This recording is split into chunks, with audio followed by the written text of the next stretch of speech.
Hey, special educators, I'm Jennifer from Positively Learning. Welcome to the Special Educators Resource Room. If you're like me, you're always looking for ways to save time and streamline your work. That's why this podcast was created, to give you the systems and solutions you need to get your time back.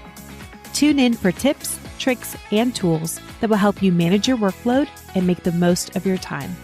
Whether you're brand new or experienced, all are welcome in the Special Educators Resource Room. Hey, special educators, Jennifer from Positively Learning. So glad that you're here. How are you? Seriously, how are you? Most likely you've seen the title of this episode and chose to hit play. So as a special educator, does it ever get easier? There's no simple answer, of course. And if you've been teaching for a while, I'd love to hear what you think. So my perspective is as a special educator and then moving into instructional coaching, working with special educators. And I can give an answer that I think so. I know for me it did, and for many that I've worked with it did. But what I cannot speak to is the state of education right now. And we know that so much is being asked of you, and there's a lot of pressure coming from outside forces. But what I can speak to is the idea of self-preservation and looking at how we can make things more sustainable so that you can stay in the job that you felt called to do. I remember there were so many days I would think, I wish I could just teach. What would that be like if I could just teach? Because that's what I thought I was signing up for. I'm sure some of you have felt the same way at times. This episode is also not going to feature self-care tips. I feel like if you were looking for something like that, you could easily access that online. I know that for myself, when I was in the thick of it and hearing self-care tips, it felt like one more thing I wasn't doing a good job with. It felt like a sense of pressure. I thought, oh, I should be taking a walk. I should be taking a bath or doing something else I enjoy. But I am so tired and I'm not even doing the bare minimum of what I need to get done right now. So I'm not going to be talking about self-care tips in a bubble, but I am going to be talking about self-preservation. So let's define that. It's a noun. Self-preservation is the protection of oneself from harm or death, especially regarded as a basic instinct in human beings and animals. And here it is in context. A sense of self-preservation cautioned her not to stick around. So it seems a little bit dramatic, or is it spot on?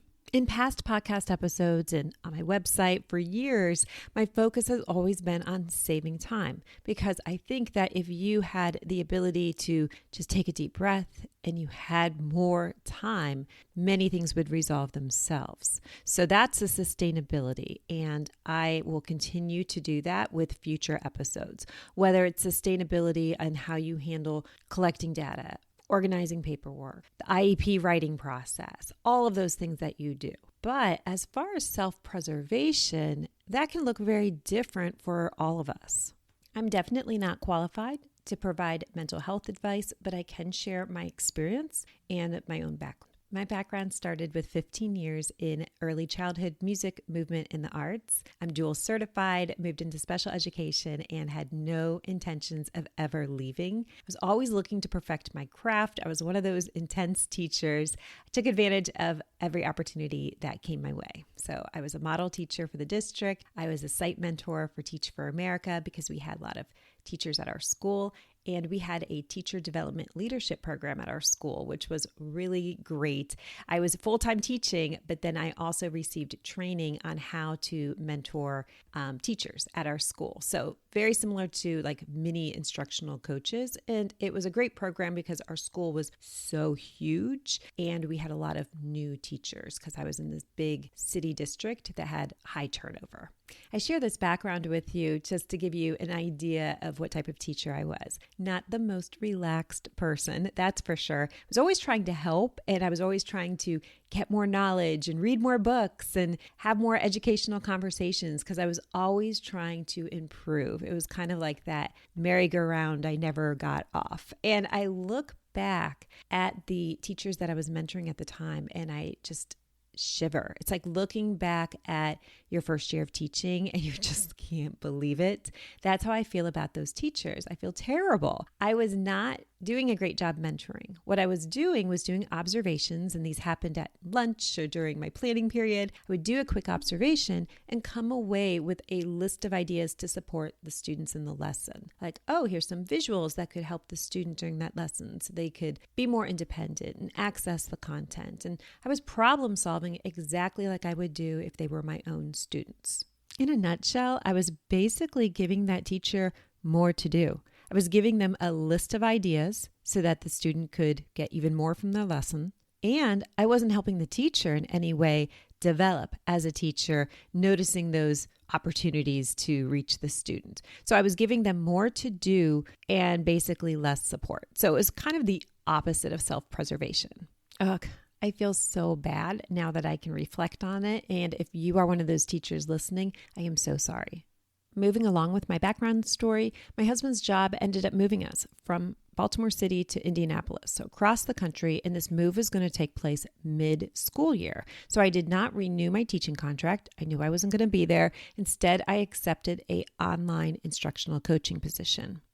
The training I received in this program was so good. It changed everything for me. And granted, I have been in education for 22 years at this point. I am so thankful for the training that I received. And now to the point of this episode, I want to pass on the one thing that made such a difference, both for me and for the teachers I supported. So I was in a non-evaluative coaching role. So I was there to help, not do a performance review. Many times, and it happened especially with veteran teachers, when I would do an initial observation, they would show me the best of the best. So it was really tricky to offer any suggestions and to see where they really needed help. And it was interesting because some new teachers didn't do that. They showed me like the hot mess of their day and said, here you go, please help me. And that was actually so much better because we didn't have to find where these trouble spots were. They were just showing it to me. But if I did see an initial lesson that was very good, I would always have to go back and be like, well, what's the one part of your school day? If it could change for you, it would make such a difference. I guess maybe the one part that you really dread. As I'm asking this question, I hope that you listening are asking yourselves. So let me use the example of dismissal. Dismissal is dreadful. It could be 15 minutes, 20 minutes, whatever it is at your school, but it's kind of a dead zone. And when you think of that definition of self-preservation, that's it. Like, let's survive this. Let's get everybody where they need to go. It's not pleasant. There might not be like sweet words being exchanged. It's just a hot mess. And afterwards, you probably don't feel really great about things. All right, so let's handle dismissal. That'll be the next observation. Me as the coach on the outside looking in, it is much easier for me to provide suggestions. Then we might spend the next 2 observations, about 2 weeks, solving it. We try out things, tweak it, make it your own. Problem solved. So there are so many great things that have just happened, and it's way more than dismissal. First off, let's look at the mood.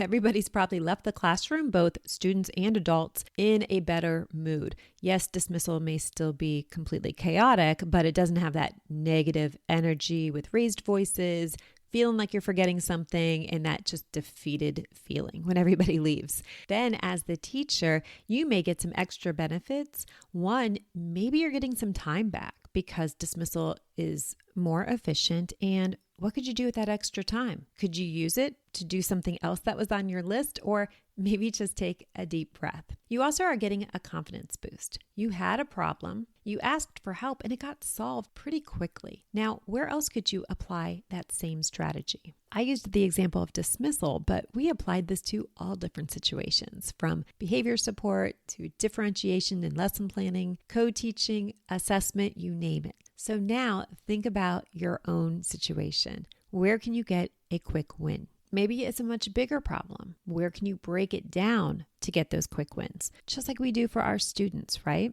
All right, contrast to that with the story I shared about the first teachers I was mentoring. I was giving them a list of helpful tips, but it was a list of helpful tips. How is that going to help anybody? No, go for one, solve it, move on. Now let's bring it back to the topic of this episode. Does it get any better? I cannot answer that for you. In my experience, it did. It takes some time and it takes some courage. It takes courage to ask for help. I know that's not very easy for me. So I thank you so much for taking the time to listen to this. I hope it was helpful. I'm going to continue to offer suggestions to increase sustainability. In my mind, that means streamlining systems, putting things in place so that you can be more present. Thank you so much for listening. Let me know how I can help.